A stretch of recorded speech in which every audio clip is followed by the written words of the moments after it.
Ukraine ने रूस पर अब तक का सबसे बड़ा ड्रोन हमला किया। रूस के 41 विमानों को तबाह करने का दावा। ऑपरेशन स्पाइडर के जरिए यूक्रेन ने रूस के 5 एयरबेसेस को बनाया निशाना। रूस के मायस्क में अलेनिया एयरबेस, इर्तुस्क में बेलिया एयरबेस को हमला करके तबाह किया। यूक्रेन ने इवानोव में भी हमला किया, जिसमें 295, 222 और A-50 जैसे विमानों को नुकसान पहुंचा। रिपोर्ट के मुताबिक यूक्रेन की सुरक्षा एजेंसी SBU ने इस हमले को अंजाम दिया, जिसमें FPV यानी कि फर्स्ट पर्सन व्यू ड्रोन्स का भी किया गया इस्तेमाल। यूक्रेन की सुरक्षा एजेंसी का बयान, ये हमला खुद के बचाव में किया गया है। कहा कि रूसी विमान यूक्रेनी शहरों पर हमेशा गिराते हैं बम। रूस ने यूक्रेन के इस हमले की पुष्टि की। शुरुआती अनुमान के मुताबिक $2 बिलियन अमेरिकी डॉलर के करीब का हो सकता है नुकसान। यूक्रेन का यह हमला इस्तांबुल में शुरू होने वाली शांति वार्ता से एक दिन पहले हुआ है। सीमा पार झड़पें भी तेज हुई हैं। रूस के यूक्रेन के खेरसों में किए गए घातक हमले में ग्रोसरी स्टोर के पास की आवासीय इमारत भी क्षतिग्रस्त हुई है। एक महिला की मौत, 2 लोग जख्मी हुए हैं। यूक्रेन के राष्ट्रपति जेलेंस्की का संबोधन, कहा कि सिर्फ सैन्य ठिकानों को निशाना बनाया है, खासकर हमला करने के लिए इस्तेमाल उपकरणों को नुकसान किया गया है।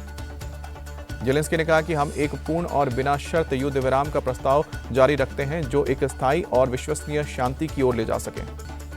आज इस्तांबुल में रूस और यूक्रेन के बीच दूसरी बार पीस टॉक होगी। यूक्रेन के रक्षा मंत्री बातचीत में शामिल होंगे।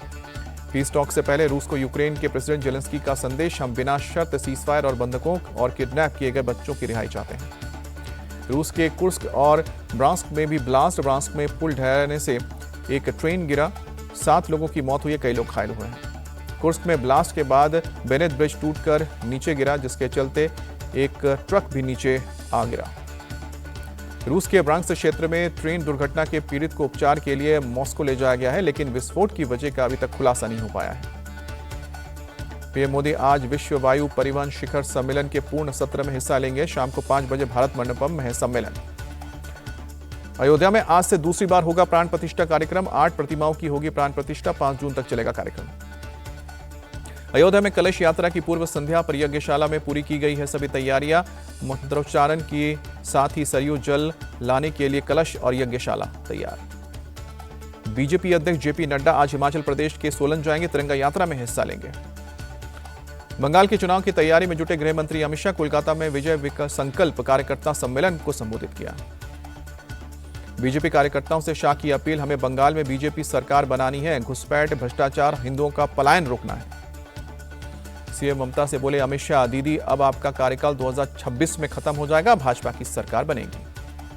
अमित शाह ने सीएम ममता और पर साधा निशाना, कहा कि मां, माटी और मानुष की बात की, लेकिन बंगाल को अपराध, घुसपैठ और बम विस्फोट की धरती बनाई। बंगाल की जनता से बोले अमित शाह, पीएम ने सिर्फ बंगाल के विकास के लिए ही नहीं, संस्कृति को भी बचाने का काम किया है। लोजपा कार्यकारिणी की जल्द हो सकती है बैठक। चिराग पासवान के चुनाव लड़ने के प्रस्ताव को औपचारिक रूप दिया जा सकता है। चिराग के चुनाव लड़ने की खबर पर आरजेडी का तंज। मृत्युंजय तिवारी ने कहा कि एनडीए में अभी से सिर्फ फुटबॉल शुरू, मुख्यमंत्री के भी कई दावेदार। राहुल गांधी के भोपाल दौरे पर बोले एमपी के मंत्री विश्वास सारंग, पॉलिटिकल टूरिज्म से कोई फायदा नहीं, पहले वो राजनीतिक सोच विकसित करें। बीजेपी नेता बृजभूषण शरण का बयान कि राहुल गांधी पोपट हैं, उनका विजन क्लियर नहीं है, इसलिए वो कभी पीएम नहीं बन सकते। चित पावन ब्राह्मण समुदाय के प्रोग्राम में बोले महाराष्ट्र के सीएम फडणवीस, जातिगत भेदभाव को खत्म करना होगा। सीएम फडणवीस की सलाह, हम सभी को एक दूसरे के कल्याण के बारे में सोचना होगा, आने वाली पीढ़ियों में एकता का भाव भरना होगा। केरल के नीलांबूर उपचुनाव के लिए बीजेपी ने एडवोकेट मोहन जॉर्ज को बनाया है कैंडिडेट। 19 जून का होगा मतदान। मोहन जॉर्ज बोले कि हमारा नारा है नीलांबूर का विकास, बीजेपी अल्पसंख्यक का अच्छे से ख्याल रख रही है। नीलांबूर उपचुनाव के लिए टीएमसी ने भी कैंडिडेट का किया है ऐलान। पीवी अनवरन को कैंडिडेट बनाया गया है। ऑपरेशन सिंदूर को लेकर रक्षा मंत्रालय का ऐलान, 1 जून से 30 जून तक निबंध प्रतियोगिता आयोजित की जाएगी। टॉप 3 विनर्स को 10-10 हजार रुपए का इनाम और स्वतंत्रता दिवस समारोह में शामिल होने का मौका मिलेगा। कांग्रेस चीफ खड़गे बोले देश की सुरक्षा के मसले पर किसी भी पार्टी के नेता को नहीं बोलना चाहिए। पीएम मोदी को भी ऑपरेशन सिंदूर पर इलेक्शन स्पीच देने से बचना चाहिए। खड़गे ने भी पीएम पर साधा निशाना, कहा कि पहले तो उन्होंने कहा कि वो सेना की फ्री हैंड दिए हैं, लेकिन अब ऑपरेशन का सारा क्रेडिट खुद ले रहे हैं। खड़गे का केंद्र सरकार पर तंज, कहा कि युद्ध के बाद पाकिस्तान ने चर्चा के लिए संसद का सत्र बुलाया, लेकिन हमारे यहां ऐसा नहीं हुआ है। खरगे के बयान पर बोले केंद्रीय मंत्री गजेंद्र शेखावत, हमारे पास छिपाने के लिए कुछ नहीं है, सभी सवालों के जवाब हैं। 3 से लेकर 5 जून तक ब्राजील में आयोजित होगा 11वां ब्रिक्स संसदीय सम्मेलन, लोकसभा स्पीकर ओम बिरला होंगे शामिल। यूपी के मेरठ में कृषि मंत्री शिवराज सिंह चौहान ने किसानों से बात की, सरकार की नीतियों की जानकारी दी। किसानों से बातचीत के बाद बोले शिवराज सिंह चौहान, किसानों की सेवा मेरे लिए भगवान की पूजा है, खेतों में जाकर किसानों से मिले बिना काम नहीं चलेगा। दिल्ली में रोटरी डिस्ट्रिक्ट असेंबली सेशन का आयोजन किया गया। इंडिया टीवी के चेयरमैन और editor in chief Rajat Sharma बतौर चीफ गेस्ट शामिल हुए हैं। कार्यक्रम में पहुंचने पर उनका भव्य स्वागत किया गया। कार्यक्रम में इंडिया टीवी के चेयरमैन रजत शर्मा ने सेना के शौर्य को सलाम किया, कहा कि देश के जाबाज जवानों ने दुनिया को संदेश दिया कि भारत अब डरता नहीं है, घर में घुसकर मारता है। रजत शर्मा ने कहा कि 26/11 के वक्त आपकी अदालत में आए नरेंद्र मोदी, मैंने पूछा था कि आप फैसला लेते तो क्या जवाब देते, तो उन्होंने कहा था पाकिस्तान को उसी की भाषा में जवाब देता। आज पीएम मोदी ने वही करके दिखाया। पुलिस अधिकारी से बदतमीजी का मामला, लगातार दूसरी बार पुलिस की पूछताछ में शामिल नहीं हुए टीएमसी नेता अनुव्रत मंडल। सुभाषपा विधायक अब्बास अंसारी की विधानसभा सदस्यता रद्द, मऊ सीट रिक्त घोषित, चुनाव आयोग को भेजी गई सूचना।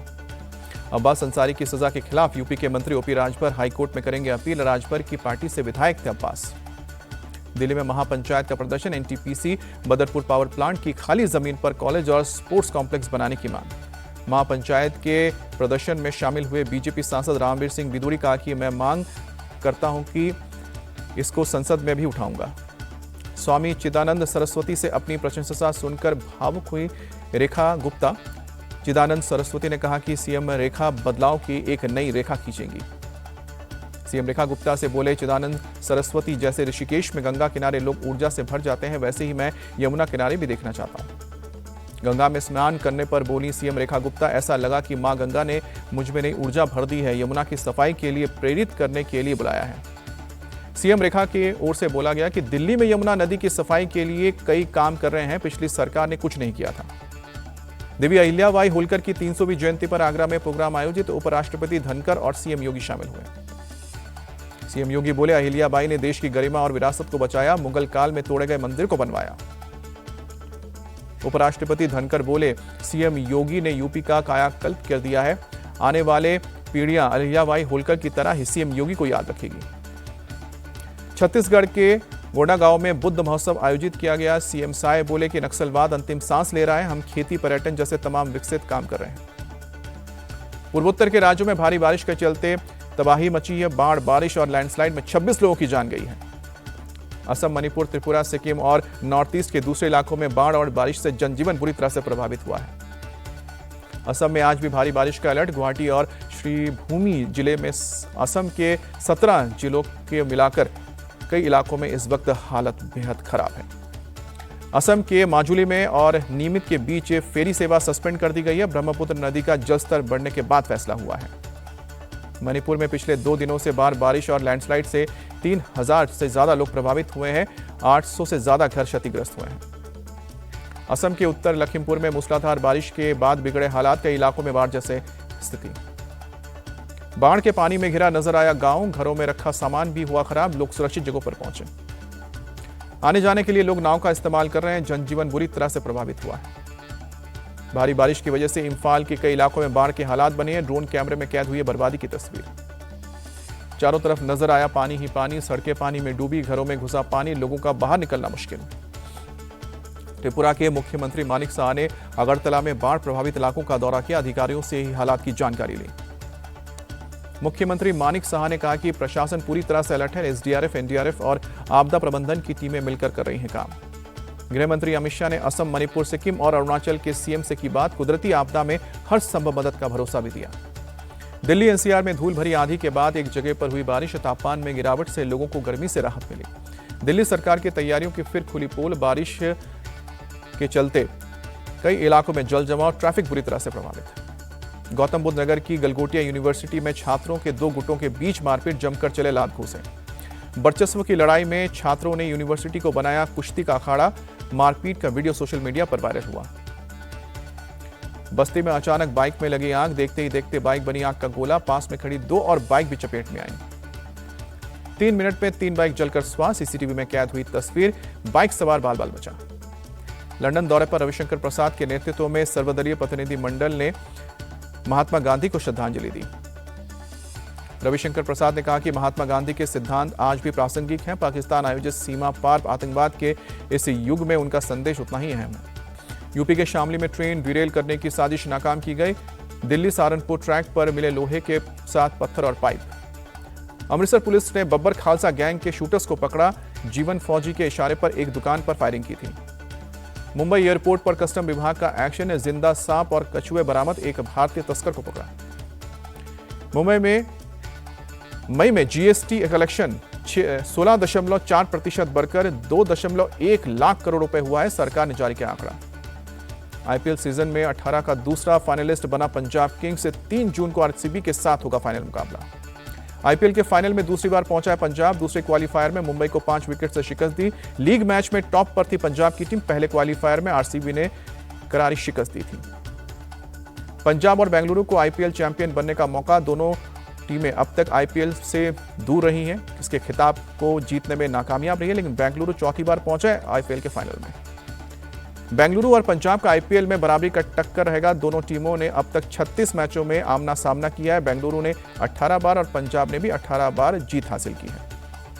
पंजाब ने टॉस जीतकर मुंबई को दिया बल्लेबाजी का न्योता। मुंबई इंडियंस ने 6 विकेट खोकर 203 रन बनाए।